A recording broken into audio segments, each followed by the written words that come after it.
You're listening to the number one podcast for oil and gas professionals.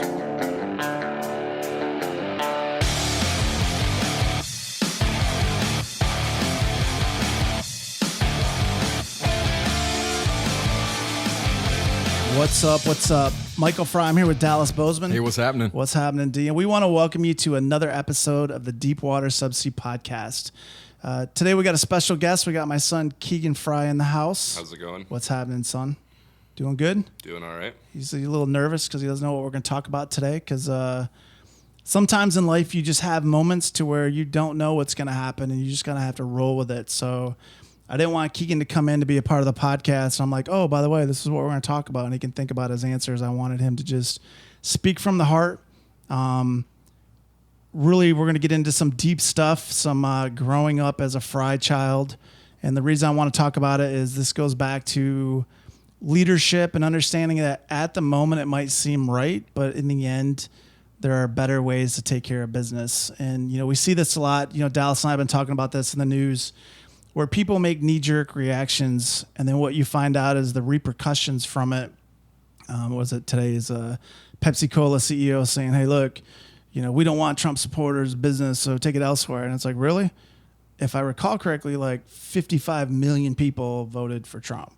Again, we're not talking politics, but it's one of those like, whoops, should I probably have said that? News reporter the other day said, isn't it time for a presidential assassination? As much as she tweeted it and tried to pull it back, somebody already screenshotted it, and then the damage is done and it just rolls on out. So one of the things we're going to talk about today is we're going to talk about hustle. We're going to talk about drive and determination, and sometimes how being obsessive can actually be more detrimental than it is in a positive way. So kind of getting into it. I mean, Dallas played sports. Dallas was a leader in the military. You know, I was a sports guy. My high school wrestling coach was like a second father to me. I still, even today, I don't really understand this kind of analogy, but he said second place. So I was wrestling in the state championship for freestyle wrestling in the summer. And I called coach. I said, Coach, can you come, you know, I'm in the finals. Can you come, you know, coach me?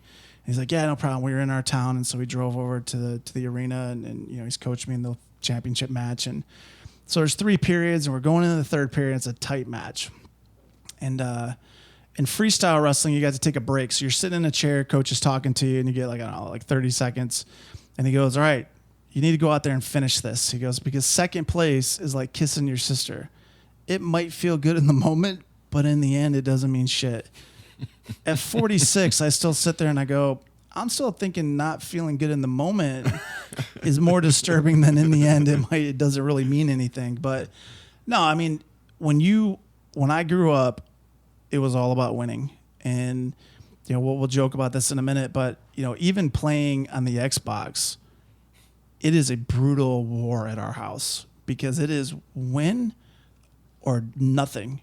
This is it. Dallas and I played in the Xbox one day. And it was like, I am kicking your ass. And Dallas was like, this sucks. Like, you're going to eat it every chance I get. Because my son Keegan kicks my ass so bad at this, I would get so pissed. We would go to lacrosse games and tournaments, and he would bring his Xbox. And I would be sitting there like a helpless person. Like, I might as well not even have the controller in my hand. It was like, boom, goal, goal, goal. And he's just looking at me like, how you like it? You know, you suck. And it's just like, oh, mother effer, I just want to punish you so bad. But I grew up as you didn't lose. You know, my high school wrestling team, we lost twice in 4 years. Now, I lost as an individual, but as a team, twice in 4 years. So when I joined the Navy, I wasn't a very good student. I was an average student. But when I joined the Navy, I realized that the better I did on my tests, the faster I got promoted. And the faster I got promoted, the more money I got. And when you're broke, that hustle and that drive is a completely different obsession with wanting to get promoted via, you know, it's not like I just hang out for 4 years and I get a diploma. If you're not doing your job and not working hard, you're not going to get anything but being an E3 or an E4. That one's kind of a given. The rest of them, you got to earn them. So, I mean, I'm sure the Air Force was pretty much the same way. Yeah, so coming out of high school, I think I was actually a below average student. But, yeah, whenever I got into the explosive ordnance disposal community, the academic standards were exceptional. I mean, it was 85 and below was a failing grade. You had to make an 86 or above on every single test, every single practical. It didn't matter what it was. So you start realizing that whenever you apply yourself and you put in the study time and you really lock yourself down and stay focused, what you're actually capable of. Because for that year that I was in that school, having tests twice a week, 3 hours of study hall every night after you'd already been in school for 14 hours. I mean, you're putting in 17-hour days on solid academics, but you lock it down and you stay focused, and if it's something that you really want, then you'll sacrifice for it. And I actually learned that I was a pretty decent student whenever I applied myself. Yeah, and I think that's a problem that a lot of people have is if you're not pushed. At the end of the day, I mean, bringing Keegan in here for a second, when you look at 4 years of high school versus college, what was high school really? If you look back at those 4 years, what was it like going to school? It was a joke. Yeah, because I don't want to say no student left behind, but it was like everybody passes, just show up and do your thing. We're going to figure it out. And then you finish school and it's like, now I go to college.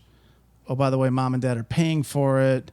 And Keegan was getting lectured before he even showed up to school. I mean, we're driving to Pennsylvania to drop him off.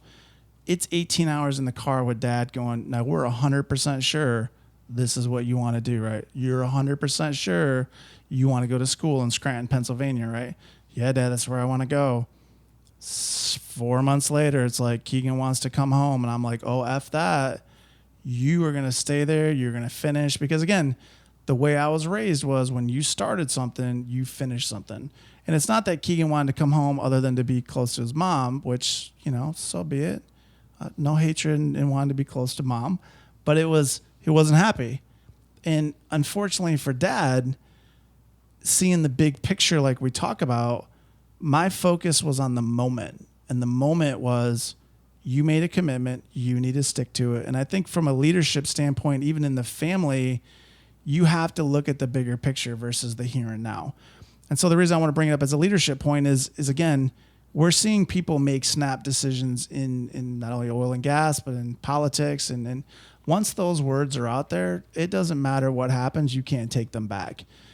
The other thing I want to bring up with Keegan here a minute, and like I said, we joked about it. I told Keegan, I said, just speak your piece. Dallas is here to kind of take care of you if something goes awry. But what was it like being, so just stepping back. So when we moved to Texas, just a quick family story, I was a fan of the sport of lacrosse. So Keegan played, his brother played, and I was that dad on the sidelines that was like, you know what, if I was a coach, this is what I would do. And the team president came along and said, hey, do you want to coach next year? I was like, I don't know anything about this game. But again, having to be the best, I probably bought, Key, like 1,000 plus $3,000 on lacrosse videos, instructional videos. I mean, I literally became obsessed with the sport of lacrosse. Why? Because I wanted to win, and winning was all it was all about.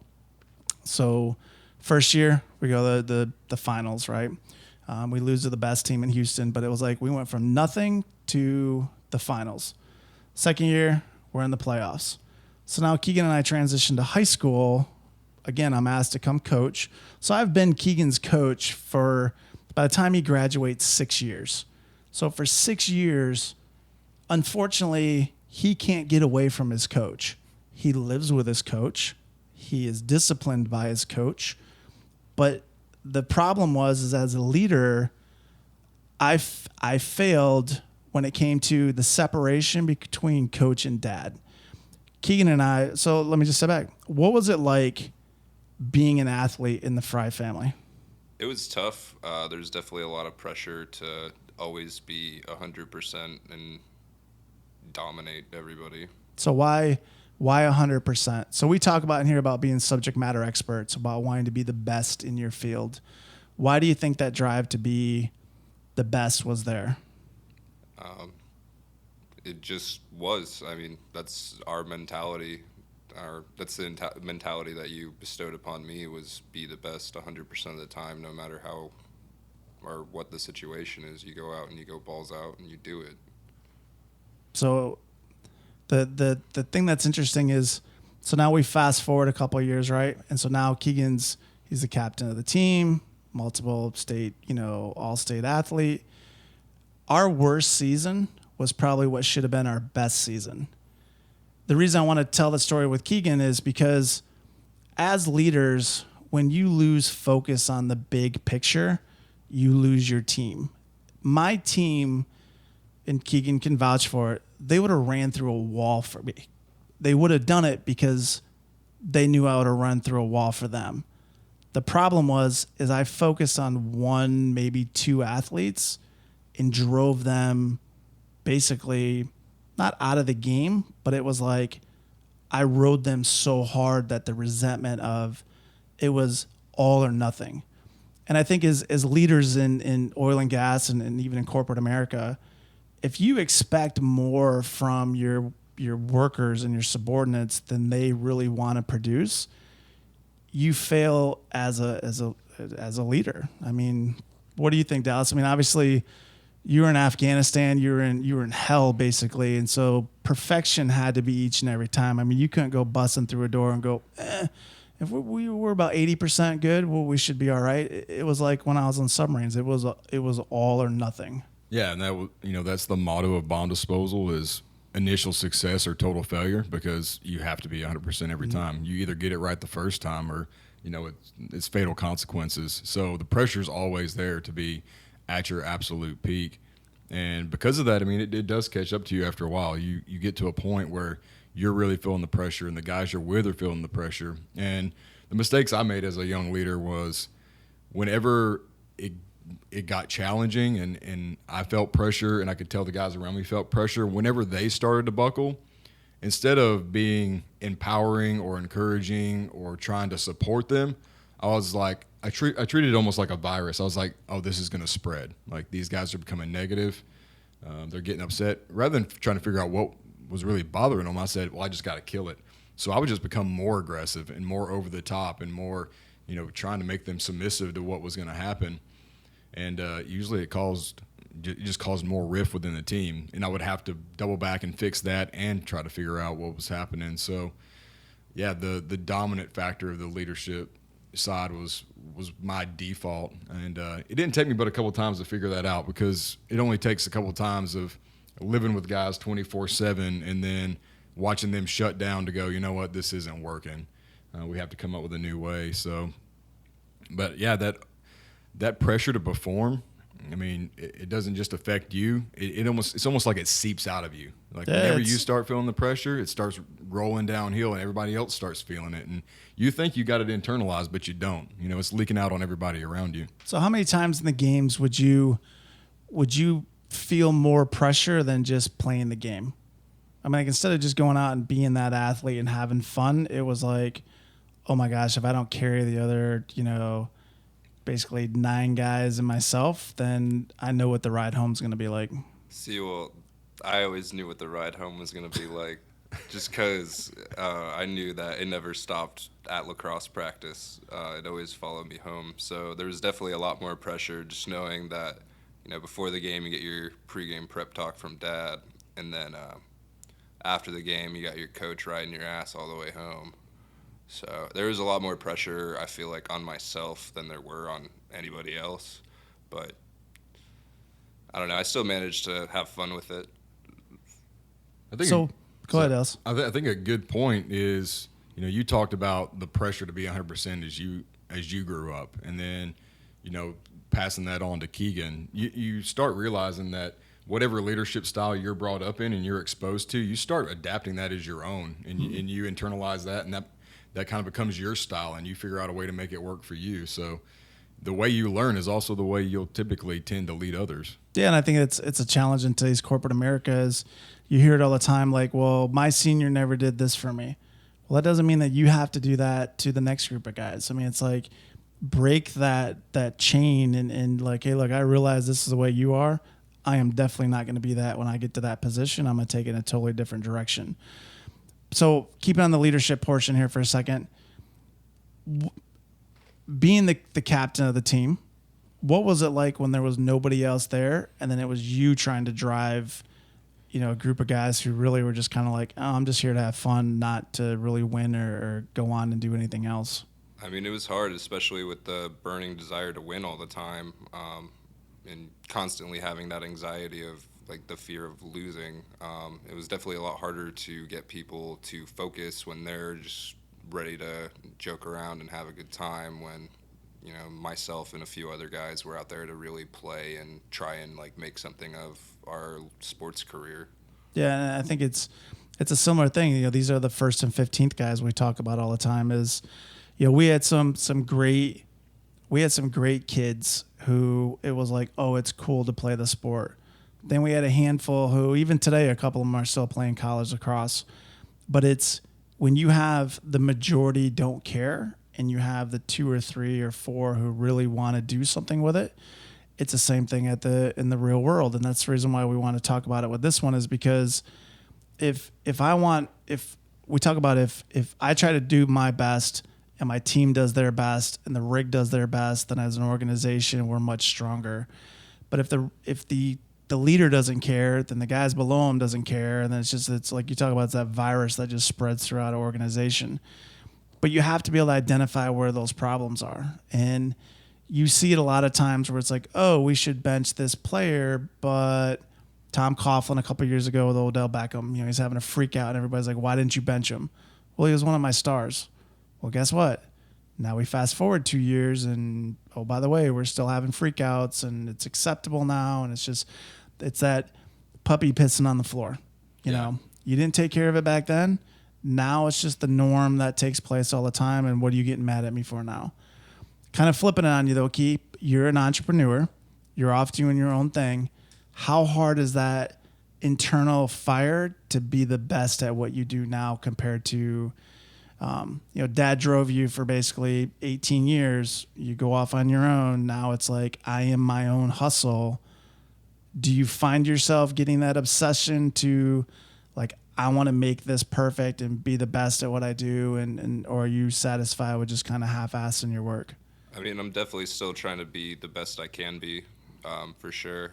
I don't know. As far as my venture goes, I long-term see it as like a team effort. So, I do want to be the leader and the backbone behind this group I'm trying to form, but there's no room for mediocrity within that. It's always going to be 100%, you give your best and you leave it all on the line, and that's it. I think Keegan brought up a good point earlier when he was talking about trying to drive that team by himself as the captain, and he mentioned the fear of losing. There's a big difference between having an internal fire that you're just passionate about and then having that fear of failure. And, man, you can see that a lot inside of corporations and organizations and on rigs as well. There are people that are absolutely passionate about what they do and they're on fire and they're motivated to do it. And then you have guys that are just so terrified of leadership that they just don't want to mess up. Yeah, and they don't want to make a decision either. And unfortunately that happens more and more. I saw the last guy who made a decision isn't here anymore. So I'm just going to deflect as much as possible and be that Teflon Don and just like, don't ask me. I'm not going to commit. I'm not going to make a decision. And then you just kind of become like a mushroom almost. Just like, all right, well, I know I'm not going to go talk to Dallas because nothing of value comes from Dallas because he's not going to tell me what I need to know and kind of go from there. So I think they're both powerful motivators. It just one kind of just steals the joy out of the job. So it's a good point that Dallas just brought up. When did it not become fun for you playing lacrosse? I mean, was there ever a time where you're like, geez, I'm just ready for this to be over with so I don't have to go through this mental abuse every day? No, because lacrosse will still like forever be my first love no matter what. So there was always just that puppy dog kind of romance between me and lacrosse. As much as I hated it sometimes, I still loved it. I loved I don't know, it's almost like a sadist kind of relationship. Like I love the pain. So it's funny though, so when Keegan graduated, I went to go coach another team. So a coach said, hey, will you come help me? And I was like, sure. But I was still that same guy, which was all or nothing, win, not at all costs because I'm not going to put the kids at risk, but it's like you show up to play a sport, you guys want to win championships, and you're going to put in the effort to win championships. They were kind of goofing off, and their coach, they won a lot. They were very successful in the past, but they had a very like, I'll work when I want to work. And it was more of the Allen Iverson, like practice. Who needs practice?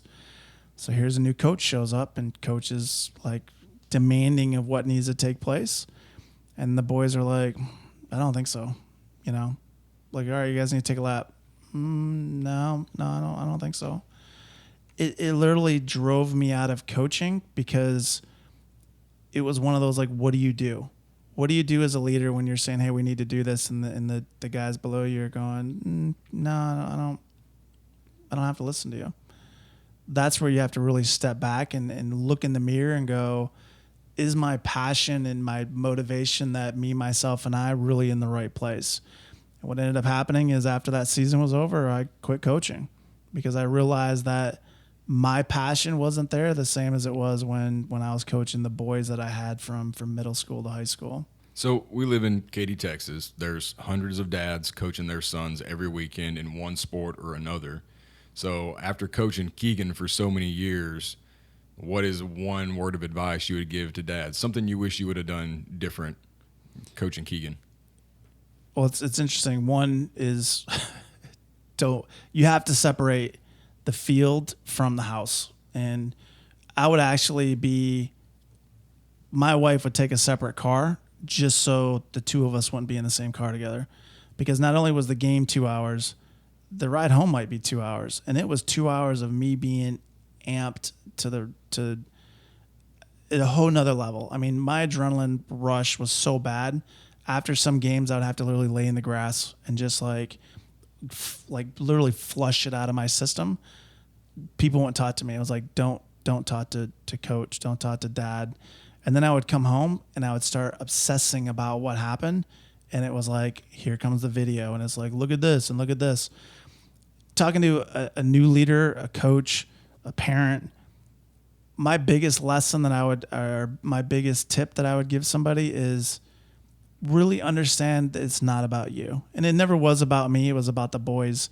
But I always won. And we probably had the least talented team in the division. But we won games because we outworked. We had a saying that hard work beats talent when talent doesn't work hard. And I believe that. And it's one of these things, like if you're a new leader or you're a coach, you really need to think about if you try to improve 1% a day, you're not going to go from here to the NFL. You have to just take it in baby steps and understand what you love might not be what your kids love. Keegan does music. You know, Keegan went to college. His brother went to college for kinesiology. I never went to college. I didn't drive them to go to college. I just said, if you're going to go to college, you're going to go. My daughter, sign language. So, I mean, we're all different in our own ways. But I still, even today, as a business owner, I obsess about wanting to be the best. But that's because my obsession feeds other families. But no, if you're a parent, if you're a new leader, goes back to what we talked about yesterday with like seeing the bigger picture. If you come in and just try to like just destroy everybody underneath you, you're going to find that you're going to fail very quickly. And I watch these parents. Lacrosse used to be horrible. These parents on the sidelines were like, they wanted to be the referees, and the coaches like, oh, you hit them too hard, and you did this. And it's like, do you even understand the game? You know, everybody wants to be the expert. And in the end of the day, it's like, let the coaches coach, understand they're 8. You know, they're not 18. Katy's an obsessive place when it comes to Texas in general, the South for football. Just let them play. You know, you'll see very quickly, it might not be your kid. Your kid might be the Art Institute of Houston.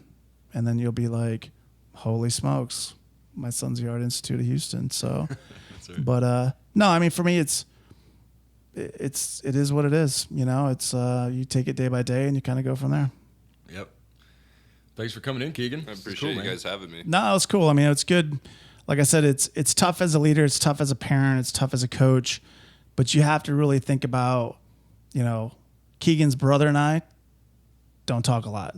Why? Because I was dad. I was coach. You're going to do everything 100% all out.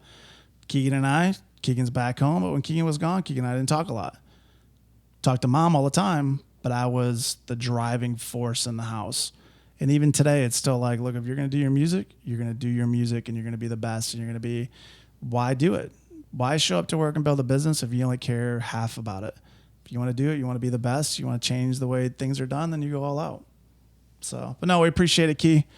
As your dad, I love you. You know, check out French Made It. Check out the stuff and, you know, support the next generation, but really understand that as a leader, it's not about you. It's about your team and it's about the people that work for you. And if you have that focus, then you'll be successful when the time comes.